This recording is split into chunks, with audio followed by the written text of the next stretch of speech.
जय श्री राम। साथियों, हम सब हर रोज अपने घर में या फिर किसी मंदिर में किसी न किसी देवी देवता को प्रसन्न करने के लिए आरती करते हैं। लेकिन क्या आप जानते हैं आरती कैसे और क्यों की जाती है? चलिए जानते हैं इस वीडियो में। आरती एक भक्तिमय क्रिया है जो दीपक और भक्ति के साथ भगवान को समर्पित की जाती है। आरती करते समय दीपक को भगवान के सामने इस तरह घुमाया जाता है कि ओम जैसी आकृति बने।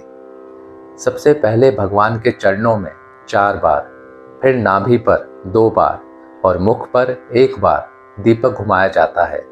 फिर पूरी मूर्ति के सामने 7 बार गोल घुमाया जाता है। हर देवी देवता के लिए दीपक घुमाने की संख्या अलग होती है।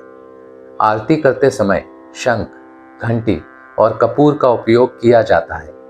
आरती के बाद थाल के चारों ओर जल घुमाकर आरती शांत की जाती है और फिर भक्तों को दाईं ओर से आरती दी जाती है, जिसे माथे से लगाकर ईश्वरीय ऊर्जा प्राप्त की जाती है।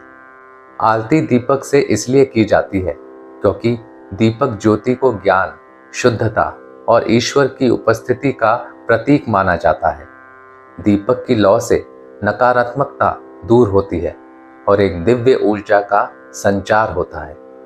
यह भगवान के प्रति श्रद्धा और समर्पण का प्रकाशमय रूप है, जिससे भक्त और भगवान के बीच एक आध्यात्मिक संबंध स्थापित होता है। आरती में कर्पूर का प्रयोग इसलिए किया जाता है क्योंकि यह पूरी तरह जलकर कोई अवशेष नहीं छोड़ता, जो पूर्ण समर्पण और निस्वार्थ भक्ति का प्रतीक है। इसकी सुगंध वातावरण को शुद्ध करती है और नकारात्मक ऊर्जा दूर करती है। कर्पूर की तेज लौ ईश्वरीय प्रकाश और शक्ति का प्रतिनिधित्व करती है, जिससे आरती अधिक पवित्र और प्रभावशाली बनती है। आरती में शंख और घंटा ध्वनि का विशेष महत्व होता है। शंख की ध्वनि वातावरण को पवित्र करती है और नकारात्मक ऊर्जा को दूर करती है, जबकि घंटी की ध्वनि मन को एकाग्र करती है और ईश्वर की ओर ध्यान केंद्रित करती है। यह दोनों ध्वनियाँ मिलकर एक शुभ और सात्विक वातावरण बनाती हैं, जिससे आरती का प्रभाव और भी शक्तिशाली हो जाता है। आरती करते समय भावना पूरी तरह भक्ति, श्रद्धा और समर्पण से भरी होनी चाहिए। मन शांत, विचार पवित्र और ध्यान पूर्ण रूप से भगवान पर केंद्रित होना चाहिए।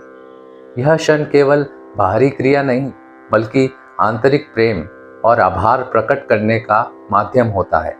आरती करते समय यह भाव हो कि हम अपने संपूर्ण मन, वचन और कर्म से भगवान की सेवा में उपस्थित हैं। दिन में आरती आमतौर पर 2 बार की जाती है, सुबह और शाम। सुबह की आरती से दिन की शुभ शुरुआत होती है और वातावरण पवित्र होता है, जबकि शाम की आरती दिन भर की गतिविधियों के बाद ईश्वर को समर्पण का भाव प्रकट करती है। विशेष अवसरों या पर्वों पर आरती दिन में कई बार भी की जा सकती है। पूजा की थाल में दीपक, घी या तेल का, कर्पूर, अगरबत्ती, रोली कुमकुम, चावल, फूल, अक्षत, जल का छोटा पात्र, घंटी, शंख और मिठाई या नैवेद्य जरूर रखना चाहिए। ये सभी वस्तुएं श्रद्धा और विधि के अनुसार भगवान की सेवा और पूजन में उपयोग की जाती है। उम्मीद है साथियों, आपको ये जानकारी अच्छी लगी होगी। इस वीडियो को लाइक कीजिए, अपने दोस्तों के साथ शेयर कीजिए और ऐसी और वीडियोस देखने के लिए हमारे चैनल को सब्सक्राइब कीजिए। आप सभी पर प्रभु श्री राम की कृपा सदैव बनी रहे। जय श्री राम।